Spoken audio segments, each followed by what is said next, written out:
नमस्कार बच्चों, क्या हाल चाल। बढ़िया एकदम। कैसी पढ़ाई चल रही है? पढ़ाई की मत पूछिए सर, सब पूछ लीजिए, पढ़ाई मत पूछिए। तो चलिए पढ़ाई करते हैं। आज का टॉपिक है हमारा heating effect of electric current. इससे पहले वाली वीडियो में हमने इलेक्ट्रिसिटी का लेक्चर नंबर 4 में हमने रेजिस्टेंस के बारे में पढ़ा था, सीरीज कॉम्बिनेशन पढ़ा था, पैरेलल कॉम्बिनेशन पढ़ा था, और उससे पहले वाली वीडियोस में हमने और भी इलेक्ट्रिसिटी के कुछ टॉपिक्स थे वो हमने पढ़े थे। आज हम पढ़ेंगे heating effect of electric current. बहुत बढ़िया टॉपिक है बच्चों। आपने देखा होगा कि जब भी हम किसी रॉड को या किसी वायर को करंट देते हैं तो करंट देते समय वो वायर गर्म हो जाता है। हाँ सर, बिल्कुल देखा है। आपने हीटर को देखा होगा, हीटर को करंट देते टाइम जैसे ही आपने हीटर के वायर के अंदर टंगस्टन का यूज किया जाता है, जैसे ही उसमें आप करंट दोगे तो हीटर का वायर गर्म हो जाता है और गर्म होकर पानी को भी गर्म कर देता है और खाना भी पका देता है। आखिर करंट ऐसा क्या करता है जिससे कि वायर हीट हो जाता है? बच्चों, आप एक बात को समझिए। जब भी किसी कंडक्टर के अंदर से करंट फ्लो होगा तो करंट कब फ्लो होता है? जब करंट के अंदर से चार्ज फ्लो होगा तभी तो करंट फ्लो होगा। अगर चार्ज फ्लो होगा तो चार्ज के ऊपर आपको करना पड़ेगा वर्क डन। क्या करना पड़ेगा? Work done. और ये जो वर्क डन चार्ज के ऊपर होता है, ये वर्क डन हीट एनर्जी में कन्वर्ट हो जाता है। समझ रहे हैं बात? तो इसी इफेक्ट को हम बोलते हैं heating effect of electric current. इसके बारे में जूल साहब ने बताया था, इसलिए इसके रिगार्डिंग जो जूल्स थर्मल लॉ दिया गया था उसे भी हमें समझना है। तो बच्चों, अभी हम स्टार्ट करेंगे heating effect of electric current. क्या होता है सर ये heating effect of electric current? when the current passing through the when the current passing through the when the current passing through the conductor जब current किसी conductor से पास करेंगे तब charge के ऊपर क्या करना पड़ेगा? वर्क डन करना पड़ेगा।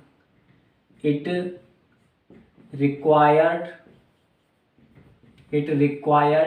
to work done on the charge sir charge के ऊपर वर्क डन करने की जरूरत पड़ेगी। And this work done is changes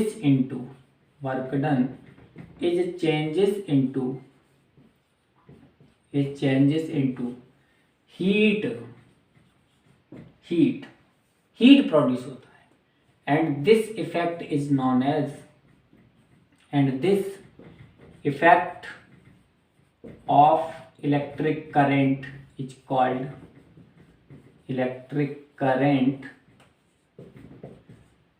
called heating effect of electric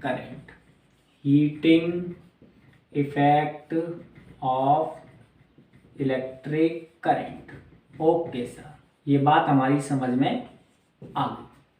जब भी हम करंट फ्लो करवाएंगे किसी कंडक्टर के अंदर तो करंट को फ्लो करवाने के लिए चार्ज को मूव करवाना पड़ेगा, और चार्ज को मूव करवाने के लिए चार्ज के ऊपर वर्क डन करना पड़ेगा। आप अपने हाथ से वर्क डन नहीं करोगे, अपने आप वर्क डन होता है बेटा।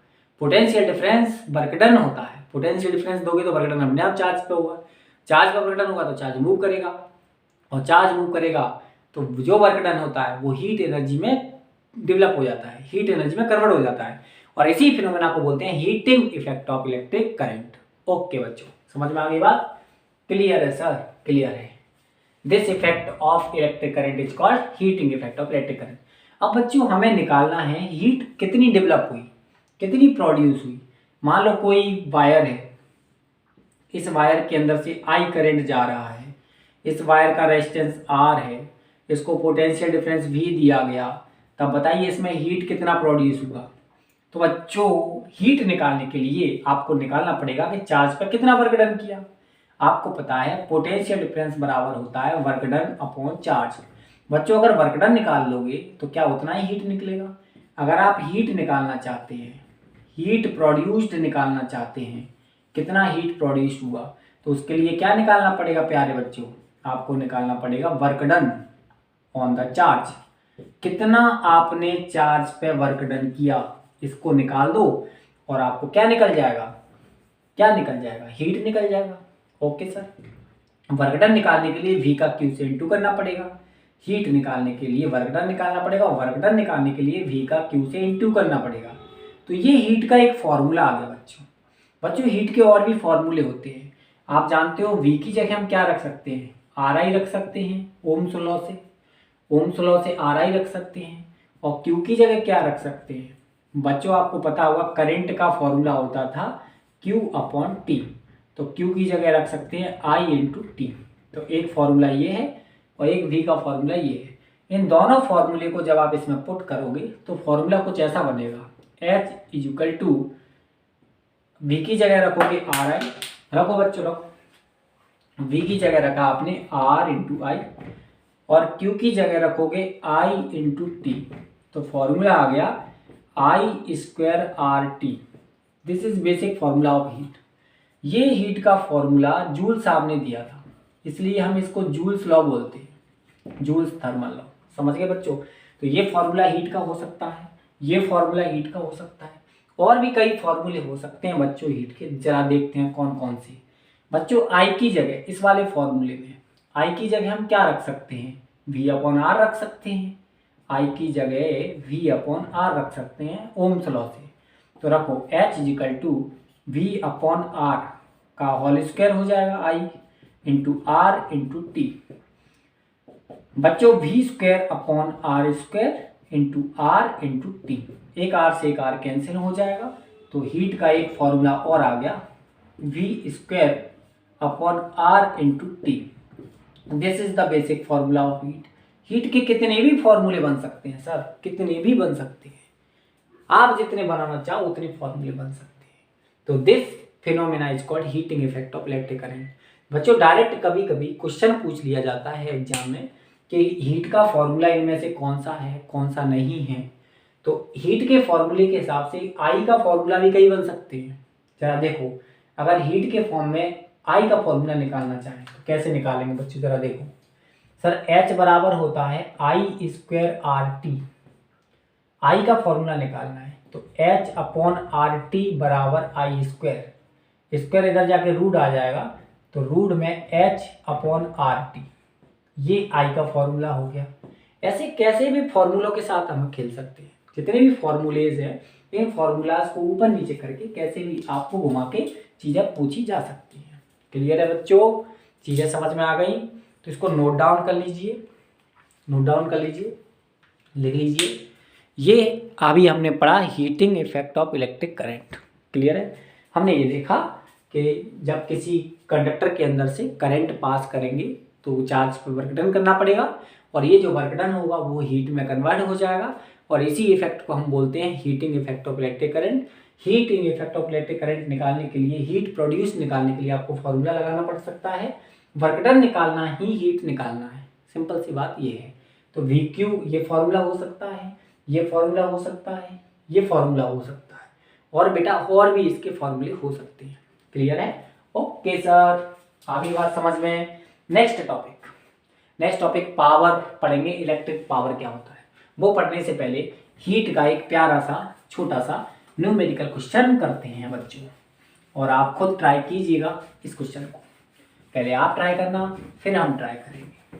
ओके बच्चों, ओके सर। तो एक क्वेश्चन लिखिए, फाइंड द, क्वेश्चन है find the heat produced in the conductor,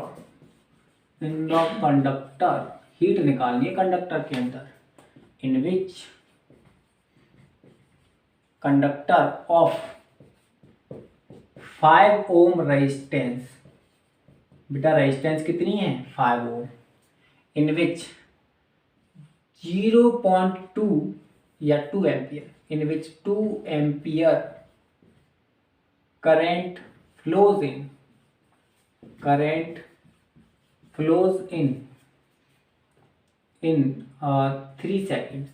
3 seconds में फ्लो किया। निकालिए बच्चों, कैसे करेंगे। सर इसमें हीट निकालना है, एच हमें कैलकुलेट करना है। कंडक्टर के अंदर रेजिस्टेंस दिया हुआ है 5 ओम, 2 एम्पियर, करंट की वैल्यू 2 एम्पियर दी है। करंट फ्लोज इन टाइम कितना, 3 सेकेंड्स। तो करंट कितने टाइम में फ्लो हो रहा है, 3 सेकेंड्स में। क्लियर। आपको एच निकालना है तो एच का फॉर्मूला डायरेक्ट लगा सकते हैं, आई स्क्वायर आर इंटू टी। इसमें बच्चों रखिए आई स्क्वायर, आई कितना है 2, 2 का स्क्वायर इंटू आर कितना है 5, टी कितना है 3। तो 2 2 जा 4 इंटू 5 इंटू 3, 4 5 जा 20, 23 जा 60, तो 60 जूल हो जाएगा। हीट कितना आ जाएगा, 60 जूल। एक बच्चों एक चीज याद रखना, हीट एक एनर्जी होती है और हीट की एसआई यूनिट जूल होती है बच्चों। एसआई यूनिट ऑफ हीट कितनी होती है, जूल होती है। एसआई यूनिट ऑफ हीट बराबर हमेशा जूल होती है, याद रखना। किलो जूल भी हो सकती है, 1 किलो जूल में 1000 जूल होती है। क्लियर है बच्चों, ओके। एक ऐसा यूनिट और होती है, वो हम लास्ट में पढ़ेंगे, कमर्शियल यूनिट ऑफ एनर्जी, वो हम पढ़ेंगे पावर पढ़ने के बाद।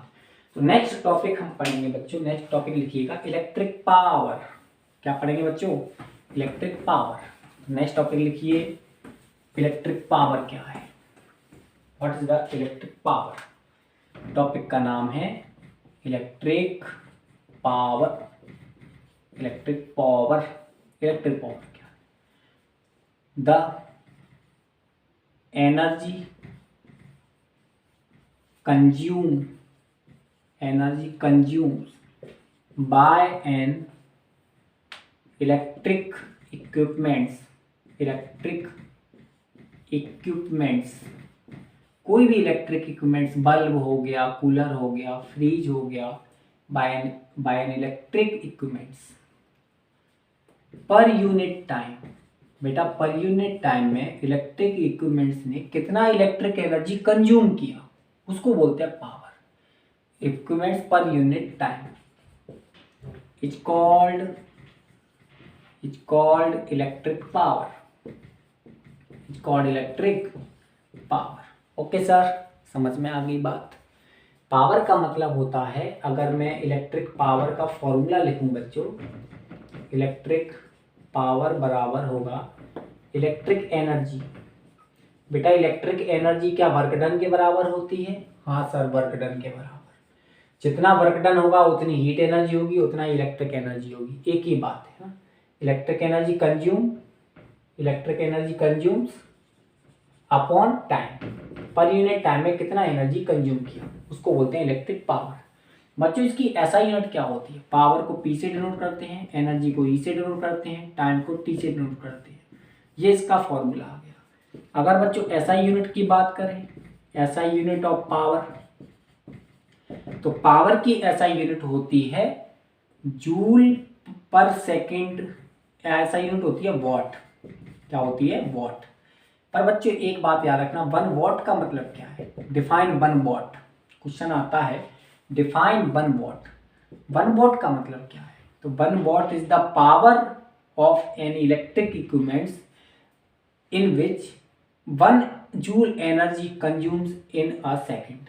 अगर कोई इक्विपमेंट 1 जूल एनर्जी, कितना, 1 जूल एनर्जी 1 सेकेंड में कंज्यूम करे, तब उस इक्विपमेंट्स का पावर 1 वॉट होगा। ओके सर, समझ में आ गई बात, आ गई सर बात। 1 what is the power of any electric equipments in which 1 joule energy consumes in a second. 1 second में 1 जूल एनर्जी अगर कंज्यूम किया, उसको 1 वॉट पावर बोलेंगे।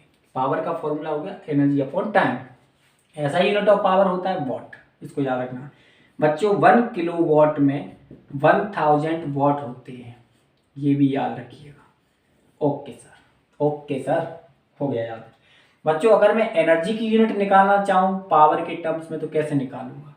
एनर्जी की यूनिट होती है पावर इंटू टाइम। पावर की यूनिट होती है वॉट, टाइम की यूनिट होती है सेकेंड। क्या बच्चों एनर्जी की ऐसा यूनिट वॉट सेकेंड हो सकती है, बिल्कुल हो सकती है। एनर्जी की ऐसा यूनिट वॉट सेकेंड भी हो सकती है, एनर्जी की ऐसा यूनिट वॉट सेकेंड हो सकती है। वॉट सेकेंड को ही हम बोलते हैं प्यारे बच्चों जूल। देखो जूल निकालना है तो वॉट इंटू सेकेंड, वॉट निकालना है तो जूल अपॉन सेकेंड। ओके बच्चों, ये छोटी छोटी बातें याद रखना, थोड़ा सा काम दे जाती है। क्लियर है?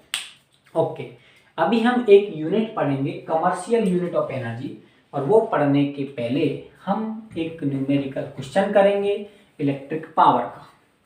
इलेक्ट्रिक पावर का न्यूमेरिकल क्वेश्चन करेंगे बच्चों। करते हैं, स्टार्ट करते हैं।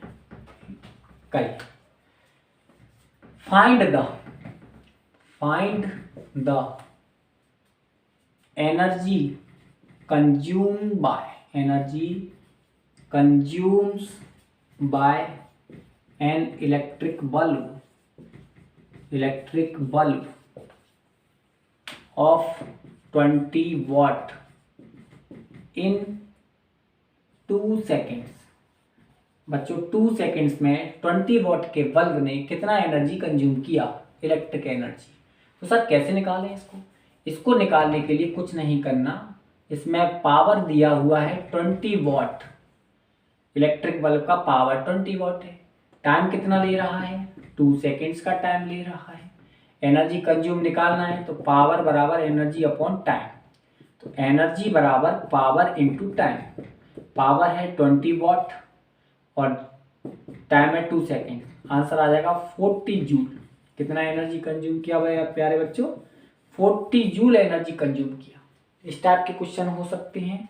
एक चीज याद रखना बच्चों, इसके बाद नेक्स्ट टॉपिक है commercial unit of energy. Energy की कमर्शियल यूनिट क्या होती है, तो नेक्स्ट हेडिंग लिखेंगे commercial unit of energy. Sir ये कमर्शियल यूनिट का मतलब क्या है? ऐसी एनर्जी की कौन सी यूनिट है जिसका हम डेली यूज करते हैं।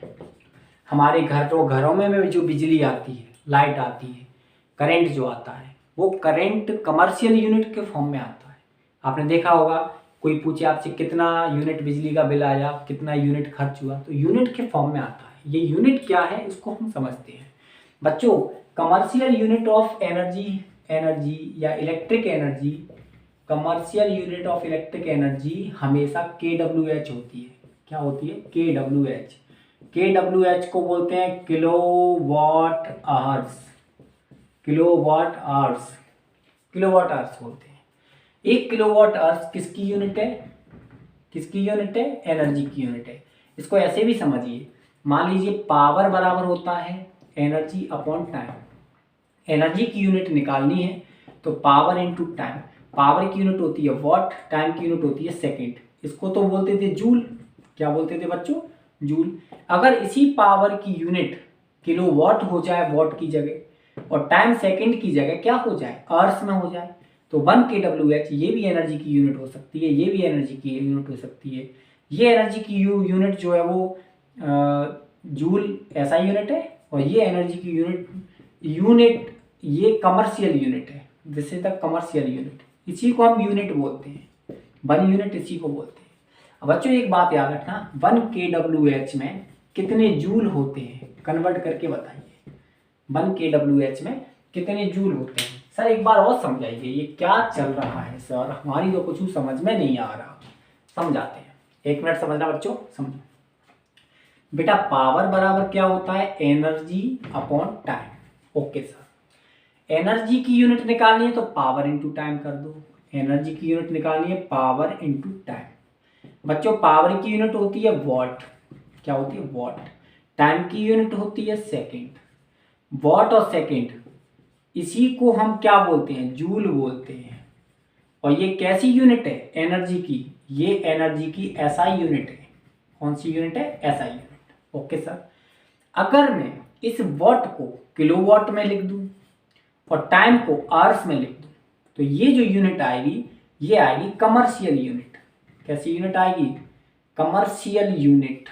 This is the commercial unit. इसी को हम 1 यूनिट बोलते हैं। अब 1 kWh में कितने जूल होते हैं ये निकालना है। kWh से जूल निकालने के लिए आपको kWh को वॉट सेकंड में कन्वर्ट करना पड़ेगा।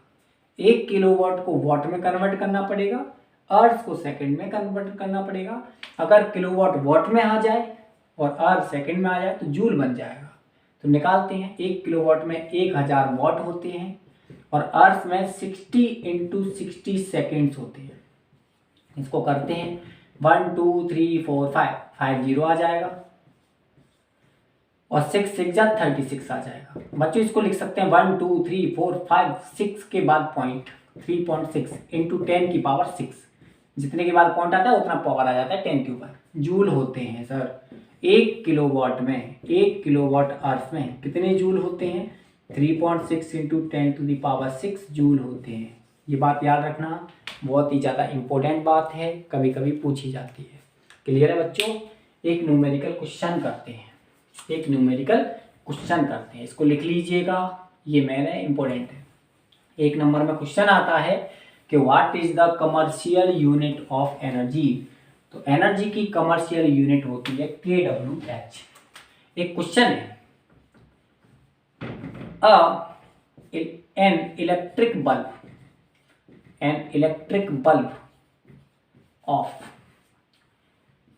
50 वॉट, कितने वॉट का है? 50 वॉट, इज ग्लोइंग, ग्लो कर रहा है, ग्लोइंग फॉर 6 आवर्स, 6 आवर्स।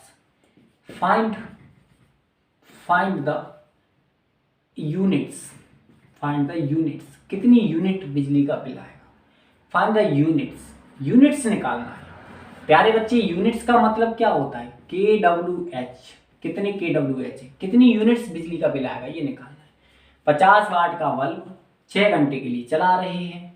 बेटा आपके घर में जितनी भी चीज़ें चल रही हैं, कोई 50 वाट की है, कोई 100 वाट की है, AC 1500 वाट की हो सकती है, 1000 वाट की हो सकती है। इन सब का यूनिट आप घर पे कैलकुलेट कर सकते हैं। पैसा कैलकुलेट नहीं कर सकते, क्योंकि जो पैसा होता है, पैसे की रीडिंग अलग अलग जगह अलग अलग होती है।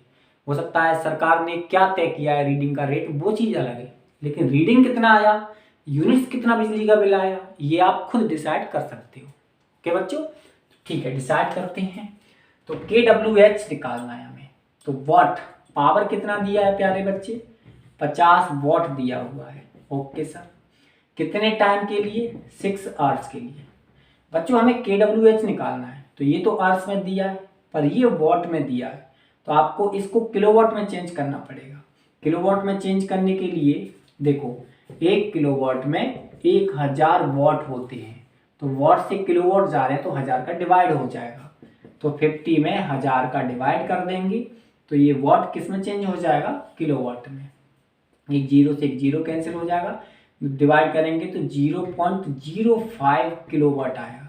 ओके बच्चों, ओके सर। अब हमें निकालना है एनर्जी। एनर्जी बराबर होता है पावर इंटू टाइम। बेटा पावर होता था क्या, याद करो, एनर्जी अपॉन टाइम, तो एनर्जी हो जाएगा पावर इंटू टाइम। पावर कितना है? पावर है सर 0.05 किलोवाट और टाइम है 6 आवर्स। ये जो आंसर निकलेगा किलोवाट आवर्स में निकलेगा। और बेटा इसी को बोलते हैं यूनिट, इसी को बोलते हैं यूनिट। तो कितना यूनिट बिजली का बिल आया? 6 5 जा 30, तो 0.30 यूनिट्स बिजली का बिल आया। 0.30 यूनिट्स बिजली का बिल आया। क्या घर में जितने भी बल्ब जलते हैं, जितने भी फ्रिज जल रहे हैं, जो भी पंखे चल रहे हैं, उन सब का यूनिट्स निकाल सकते हैं आप? ठीक है, घर पे प्रयास कीजिएगा। एक बल्ब कितने टाइम तक चलता है, एक पंखा कितने टाइम तक चलता है, वो कितने वॉट का पंखा है, ये अगर आपको पता हो तो आप यूनिट्स बिजली का बिल निकाल सकते हैं। समझ रहे हैं बच्चों? ओके, तो ये है इलेक्ट्रिक पावर का कंसेप्ट जो हमने पढ़ा। अभी तक जो हमने पढ़ा उसको मैं रिवाइज करवा देता हूँ। इलेक्ट्रिसिटी चैप्टर में हमने क्या क्या पढ़ा, ठीक है बच्चों? ओके सर, इसको लिख लीजिए, इसको लिख लीजिए, इसको लिख लीजिए, लिख लीजिए, लिख लीजिए। ओके सर, पहले ये बताइए पावर के और कितने फॉर्मूले होते हैं? Other formulas of power, other formula of power, power के कितने फॉर्मूले और हो सकते हैं?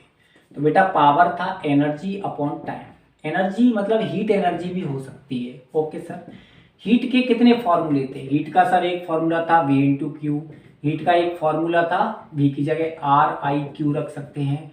एक फॉर्मूला था I² RT, ये भी हो सकता है। एक फॉर्मूला था V² upon are into T, ये सब हीट के फॉर्मूले। बच्चों एनर्जी को यहाँ रखो, we Q upon T, power बराबर, तो पावर बराबर वी, बेटा क्यू अपॉन टी क्या होता है, आई होता है, तो आप इसकी जगह आई रख सकते हैं, वी इंटू आई, पावर का ये फॉर्मूला हो गया। पावर का और भी फॉर्मूला हो सकता है, एनर्जी की जगह आप इसको रखो, are I Q upon T, are I Q upon T, तो बेटा फिर क्यू अपॉन टी आ गया, क्यू अपॉन टी आई होता है, तो आई का स्क्वायर हो जाएगा, तो पावर का एक फॉर्मूला हो गया आई स्क्वायर आर, ये भी फॉर्मूला हो गया। एक और लिख लो, यहाँ से भी निकल जाएगा, टी से टी कट जाएगा, आई स्क्वायर आर निकलेगा, यहाँ पे देखिए टी से टी कट जाएगा, वी स्क्वायर अपॉन आर, तो पावर का एक फॉर्मूला आ गया वी स्क्वायर अपॉन आर। ये सब पावर के फॉर्मूले होते हैं। कभी कभी क्वेश्चन आ जाता है पावर का कौन सा फॉर्मूला सही है, कौन सा फॉर्मूला गलत है, तो आप इनको सॉल्व करना आना चाहिए। ओके बच्चों, कर देंगे? हाँ सर कर देंगे सर। अभी तक हमने क्या पढ़ा, कितना पढ़ा, कहाँ पहुँचे, ये सब हम पढ़ते हैं, ठीक है। सबसे पहले बच्चों इलेक्ट्रिसिटी वाले चैप्टर में सबसे पहले हमने क्या पढ़ा सर? इलेक्ट्रिसिटी में सबसे पहले पढ़ा हमने चार्ज। चार्ज को Q से रिप्रेजेंट करते हैं, इसका फॉर्मूला होता है Q बराबर एन ई, इसका SI यूनिट होता है प्यारे बच्चे कूलाम। क्या होता है? कूलाम। और कूलाम की SI यूनिट, कूलाम को C से रिप्रेजेंट करते हैं, ठीक है सर। E की वैल्यू होती है 1.6 into 10 to the power -19 coulomb, ठीक है। नंबर ऑफ इलेक्ट्रॉन Q बराबर 4। उसके बाद पढ़ा करंट। इलेक्ट्रिक करंट को I से रिप्रेजेंट करते हैं, इसका फॉर्मूला होता है I बराबर Q upon T, Q upon T. इसका SI यूनिट होता है एम्पियर, इसको A से रिप्रेजेंट करते हैं। मेजर करते हैं इसको किससे? अमीटर से, अमीटर से करंट को मेजर करते हैं। उसके बाद पढ़ा potential difference. Potential difference, potential difference को V से डिनोट करते हैं, इसका फॉर्मूला होता है V बराबर वर्क डन अपॉन चार्ज। इसकी SI यूनिट वोल्ट होती है, वोल्ट को V से डिनोट करते हैं, और इसको मेजर किससे करते हैं? वोल्ट मीटर से मेजर करते हैं। ओके सर, वोल्ट मीटर हमेशा पैरेलल लगाया जाता है, ये बात याद रखना। वोल्ट मीटर को मेजर करने के लिए पैरेलल लगाया जाता है, ये भी याद रखना। पोटेंशियल डिफरेंस हो गया। उसके बाद हमने पढ़ा रेजिस्टेंस। तो प्यारे बच्चे रेजिस्टेंस का फॉर्मूला R से डिनोट करते हैं, R का फॉर्मूला होता है V अपॉन आई, इसका SI यूनिट ओम होता है, ओम को हम ओम से डिनोट करते हैं, इस टाइप का साइन होता है, ये याद रखिएगा। रेजिस्टेंस के बाद पढ़ा रेजिस्टिविटी। सर रेजिस्टिविटी पढ़ा, रेजिस्टिविटी का फॉर्मूला होता है, रेजिस्टिविटी का फॉर्मूला होता है RA upon L, cross section area, length of the wire, resistance. इसका SI यूनिट होता है ओम मीटर। क्या होता है बच्चों? ओम मीटर। ओम मीटर को ऐसे ओम मीटर से डिनोट करते हैं, कि रेजिस्टिविटी को रो से डिनोट किया जाता है। रेजिस्टिविटी के बाद हमने पढ़ा सीरीज कनेक्शन, सीरीज कॉम्बिनेशन। बच्चों सीरीज कॉम्बिनेशन के अंदर R का फॉर्मूला होता था R1 plus R2 plus R3 dot dot dot. बच्चों पैरेलल कॉम्बिनेशन के अंदर, पैरेलल कॉम्बिनेशन के अंदर फॉर्मूला होता था 1 अपॉन R बराबर 1 upon R1 plus 1 upon R2 dot dot dot. बच्चों heating effect of electric current, heat का फॉर्मूला निकल के आया I स्क्वायर RT। क्लियर है? इसकी SI यूनिट होती है जूल, ठीक है सर। इसकी SI यूनिट एक और होती है kWh। kWh में 3.6 इंटू 10⁶ जूल होते हैं, ये भी याद रखें। एक पावर होता है बच्चों, पावर, इलेक्ट्रिक पावर का फॉर्मूला निकल के आया P बराबर V इंटू आई। एक फॉर्मूला ये निकल के आया, P बराबर I स्क्वायर R, ये भी निकल के आया। P बराबर V स्क्वायर अपॉन R, ये भी निकल के आया। ये सब पावर के फॉर्मूले निकल के आए। समझ में आया बच्चों? तो अभी तक हमने इस चैप्टर में ये पढ़ लिया है। और बच्चों इस चैप्टर में पढ़ने योग्य जो चीज़ें थी वो इतनी ही थी। इसके बाद इस चैप्टर में जितने भी NCERT के क्वेश्चन हैं उनको सॉल्व करना है। तो नेक्स्ट वीडियो में बहुत ही इम्पोर्टेंट वीडियो है, सभी बच्चे देखिएगा, क्योंकि उस वीडियो में हम NCERT के जितने भी क्वेश्चंस हैं उन सब क्वेश्चंस को कवर करेंगे। ओके बच्चों, तो पढ़ते रहिए। All the best, take care, bye bye.